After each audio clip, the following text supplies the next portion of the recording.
Welcome, ladies and gentlemen, to another fabulous Friday Ramblings. I am your host, David, and we welcome you to another wonderful episode. Yeah! Welcome back. We're happy to see you.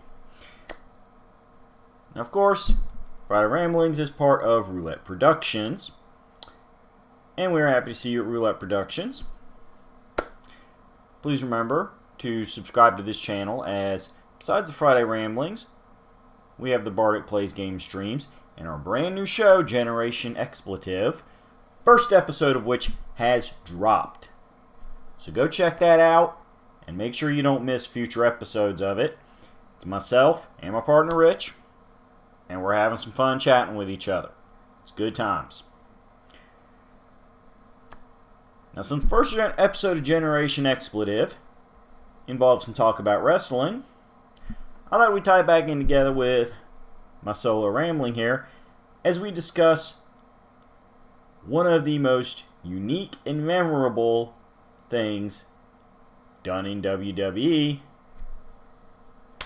and that is the King of the Ring. Real quick breakdown for people that are not major professional wrestling fans and need a little bit of context.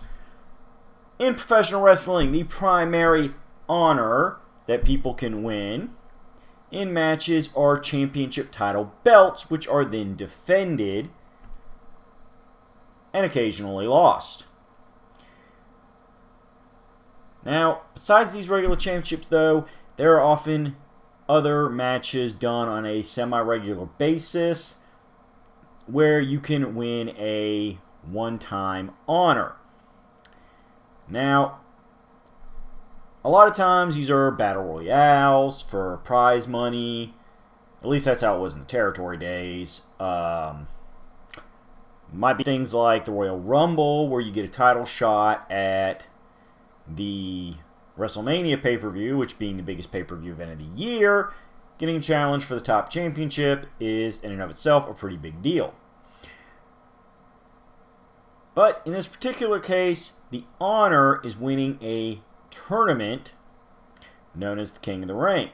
Wrestling loves tournaments.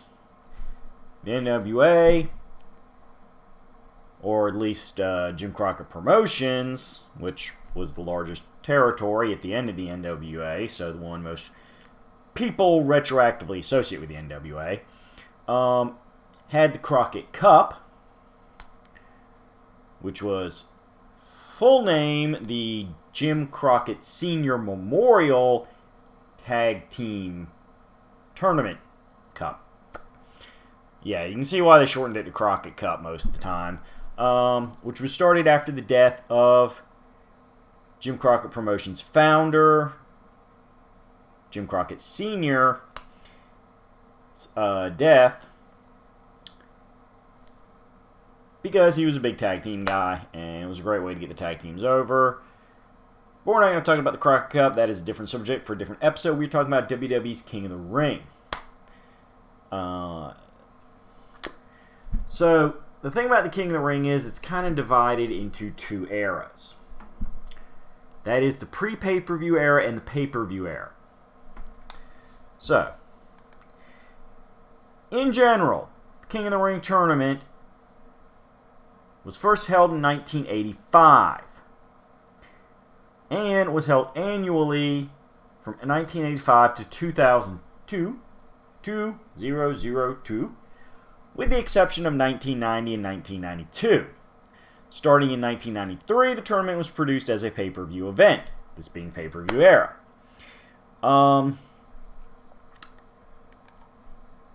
The first era, before it was a pay-per-view thing, the tournament was kind of a little oddball in that, because, winners would be reported after the fact, it was not treated as a major turning point event for the company like a WrestleMania, a, SummerSlam, Survivor Series. It eventually became equal with those. But again, most of those weren't even around in 85 because pay-per-view wasn't a big thing until, the later 80s, early 90s. especially multiple pay-per-view events from a single company. So early on, it was done basically as a way to just give a guy some more shine and some credibility to establish him as a major player in the company. But, and this is where it's going to get a little confusing, folks, because it was kind of something that was done as a lower tier thing. The King of the Ring wasn't like strictly treated the way it was during the pay-per-view era. And by that I mean that while they did have tournaments every year, the wrestlers themselves would not necessarily, in the long term, over the course of the entire year, make a big deal about it. And other wrestlers would actually continue to brag about their honor after their year had ended. So we're going to kind of do a real quick breakdown of who won the tournament in the pre-pay-per-view era, and then go back and discuss the ones that actually did something with the King of the Ring moniker. So,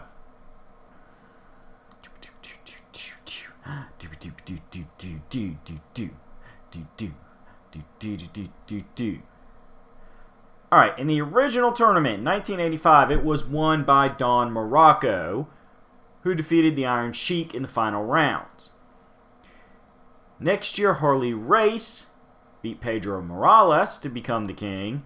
Randy Savage beat King Kong Bundy. Ted DiBiase beat Randy Savage in a rare case of the king beating the previous king in the finals. Tito Santana beat Rick Martel in 1989. We had the hiatus in 1990 that was mentioned a moment ago. 1991, Bret Hart beat Erwin R. Shyster to be the final pre-pay-per-view King of the Ring. You can see it's kind of a thing. Also, let's go ahead and just throw this out there. The first 2 years, the location of the tournament was Foxborough, Massachusetts. NFL fans will recognize this as where the New England Patriots play.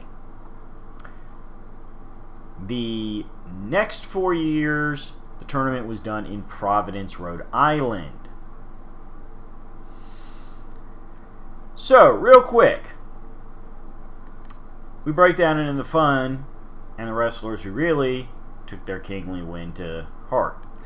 In 1986, the second King of the Ring winner, Harley Race, parlayed his victory into an arrogant King of Wrestling gimmick featuring a regal cape and crown. Bop, bop, bop, bleh. Alright, I think we're going to quit slurring our words for a second there. Did my little exercises. Now, Harley Race's King of Wrestling gimmick led to several notable feuds for Race with Junkyard Dog, Hulk Hogan, Hacksaw Jim Duggan, and others, even though this took place over more than a year and there had been official new winners for the annual tournaments. Race was still portraying himself as the King of Wrestling. Up until 1988, when Race suffered an abdominal injury, and during his absence, his manager Bobby the Brain Heenan awarded the crown to Haku, who WCW fans will remember as Ming, and New Japan Pro Wrestling fans will know as the father of Tama Tonga and his brothers, who tend to wrestle and win tag team championships as the Gorillas of Destiny. Tama and God, see, now I feel bad. If I wasn't on the spot and recording this, I could totally name the rest of them off. In just a second here, because I do not want to disrespect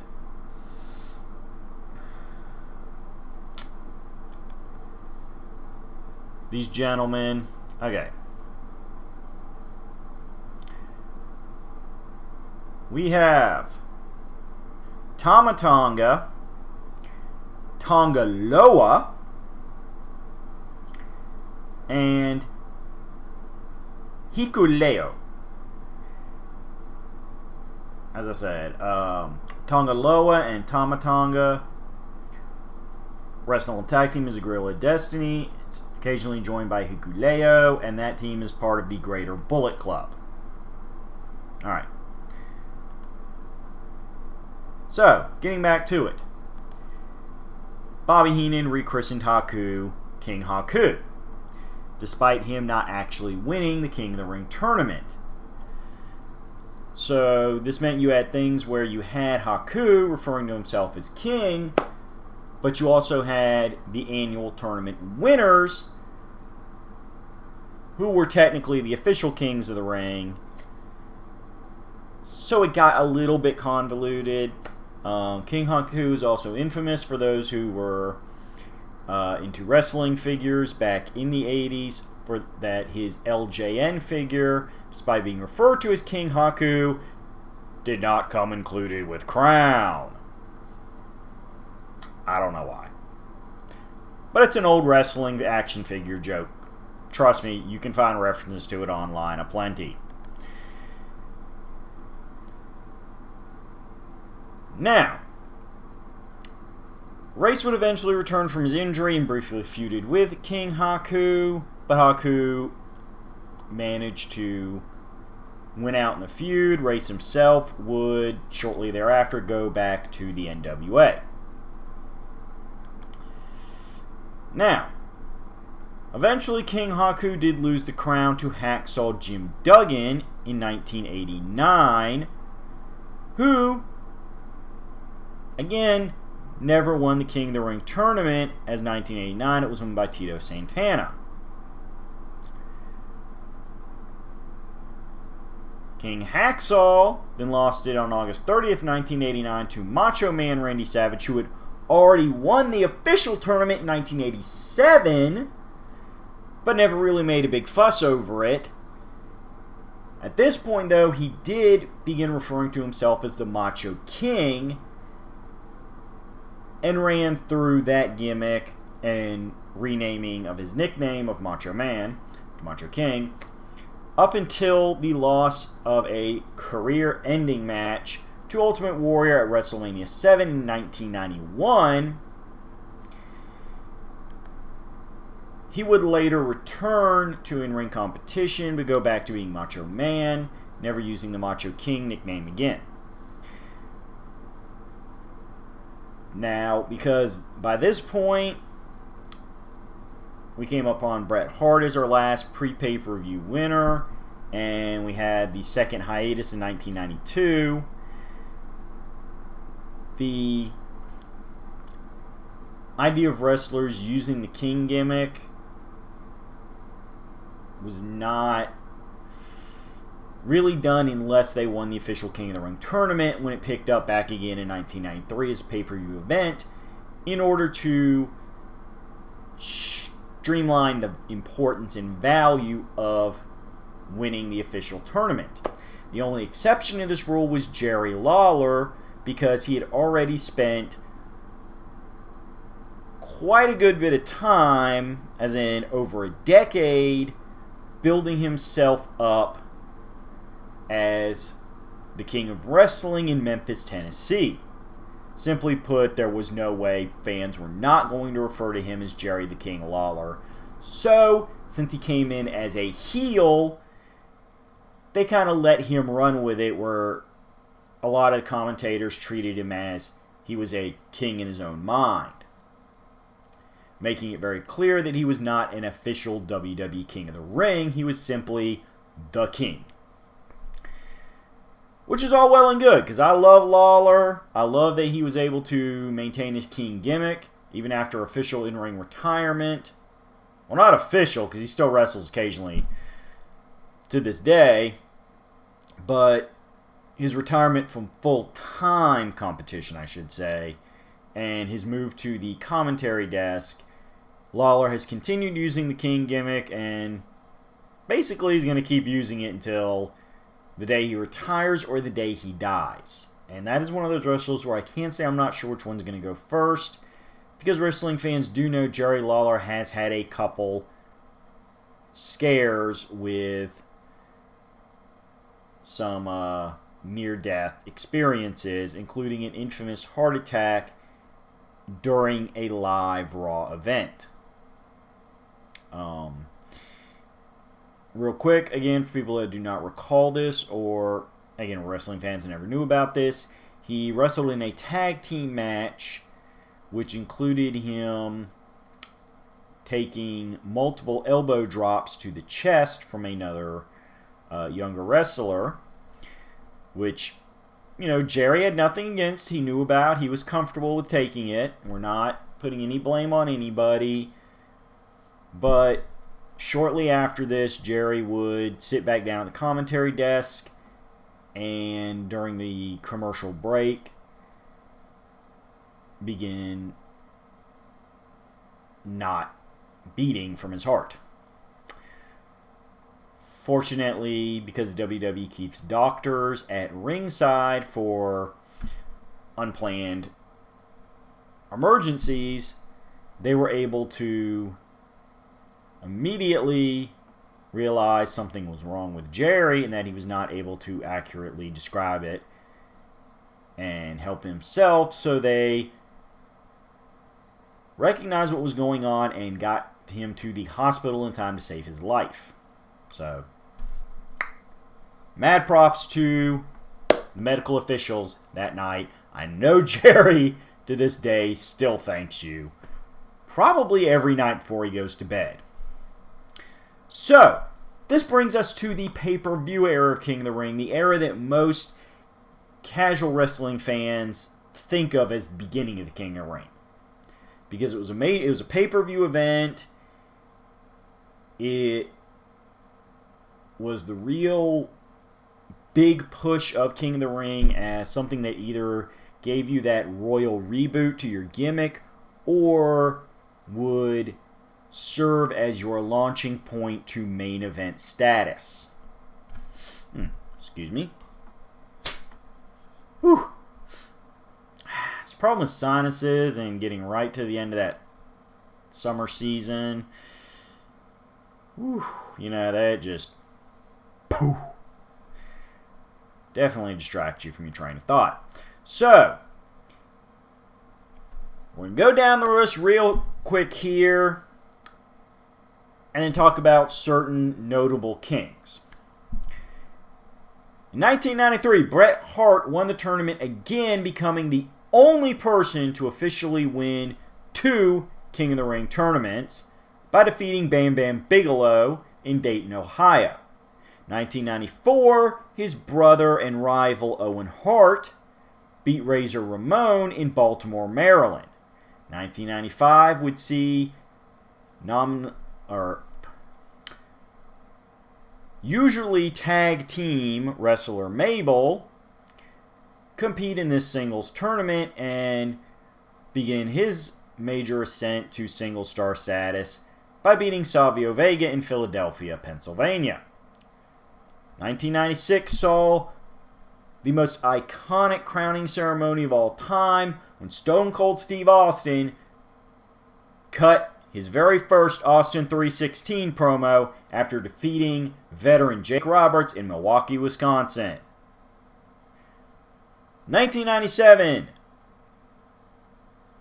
Hunter Hearst Helmsley, the future Triple H, future McMahon-in-law, future executive officer of WWE, beat Mankind in Providence, Rhode Island. Hey, we went back to Providence.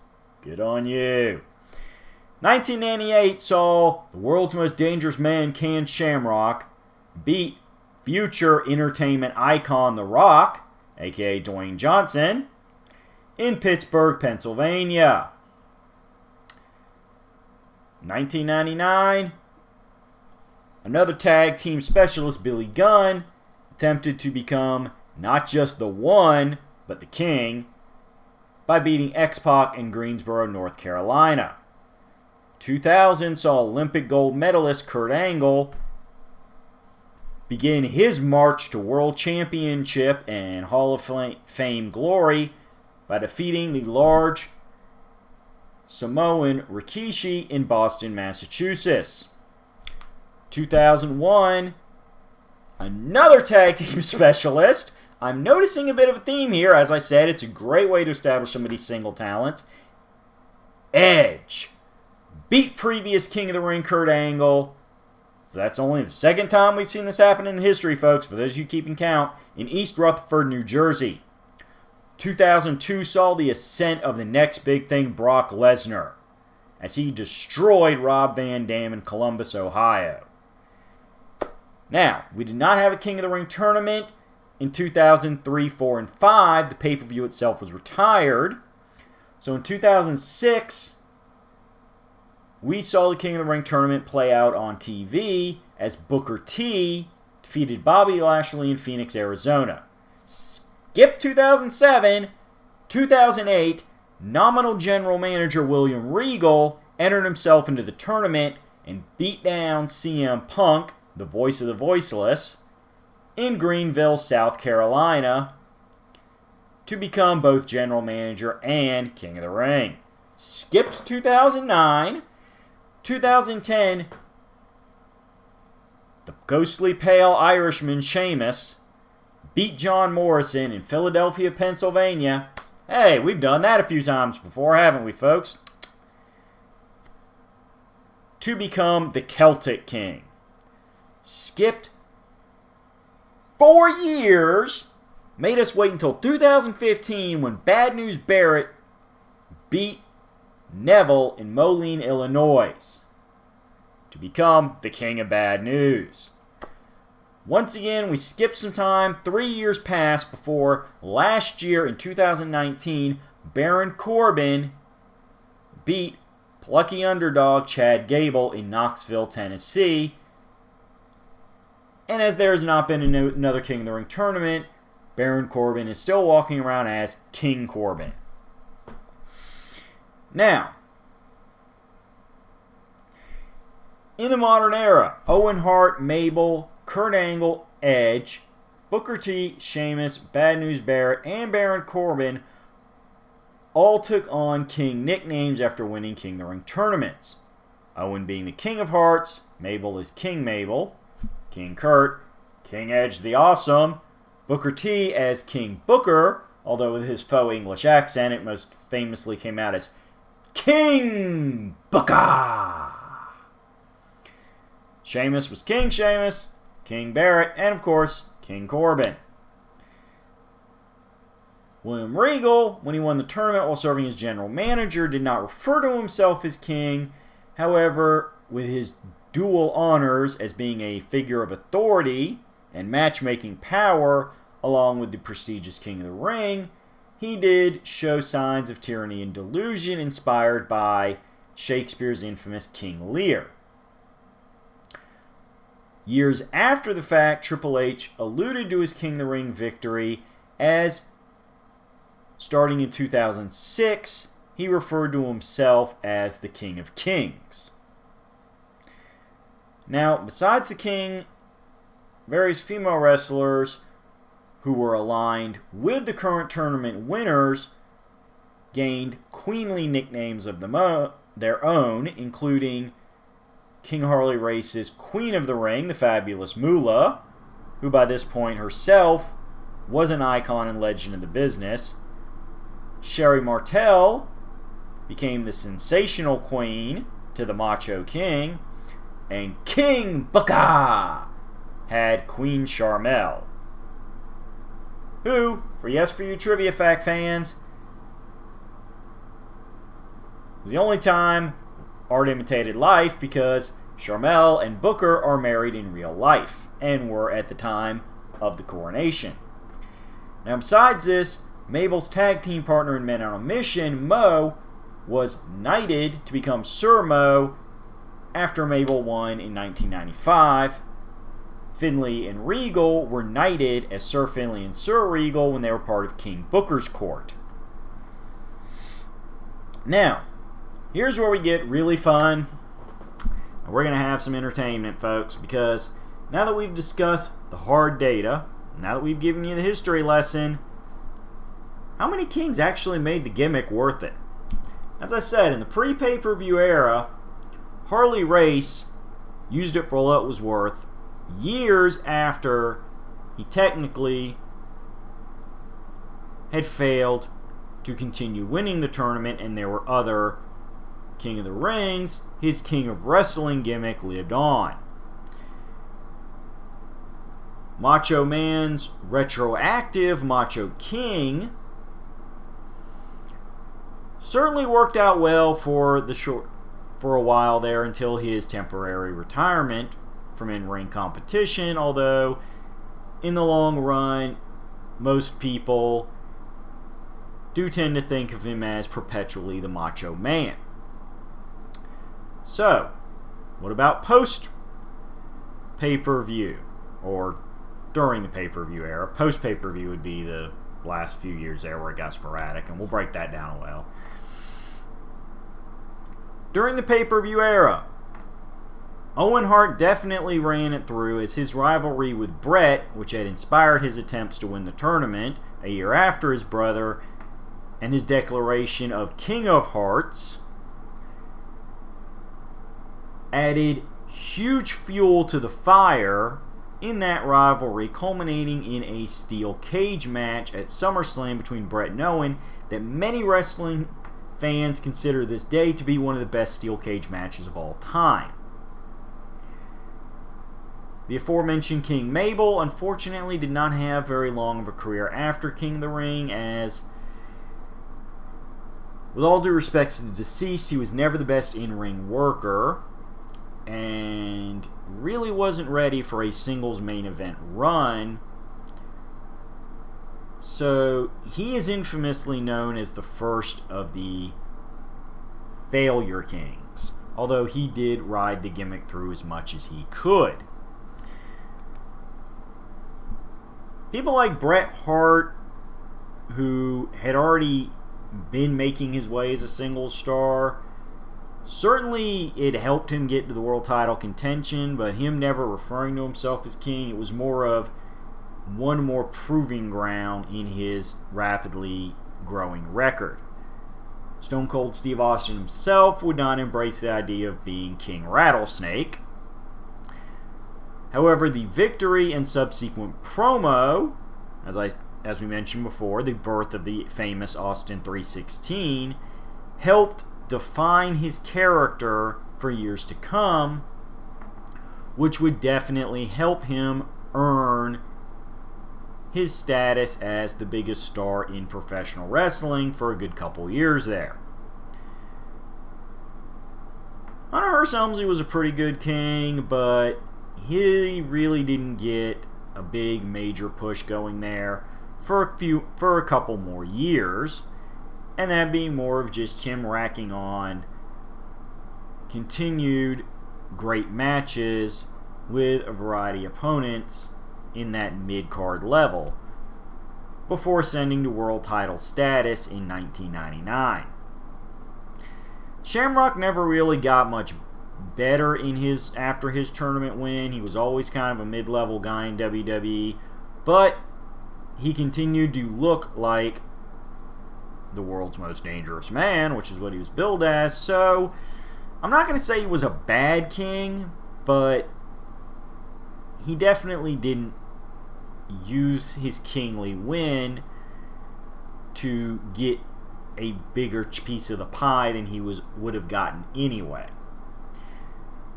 Billy Gunn was another guy that, again, fantastic wrestler. When it comes to tag teams, pretty much guaranteed that him and his partner are going to put on great matches, no matter who his partner happens to be. But King Gunn never really caught on as a solo star, so he's considered another disappointment as king. King Kurt definitely enjoyed his reign for all it was worth, solidifying himself as world title contender and having a lot of fun wearing that crown. Edge's win cemented his singles run as jealousy over Edge's win prompted his longtime tag partner Christian to turn on him, although Edge would later team with other wrestlers for short runs as tag teams.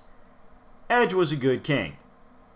Brock Lesnar parlayed his King of the Ring win into a world title match against The Rock a few months later, beating The Rock in The Rock's final match as a full-time wrestler in WWE. So you can definitely say Brock was a good king, even though he did not go full-blown with the crown and cape.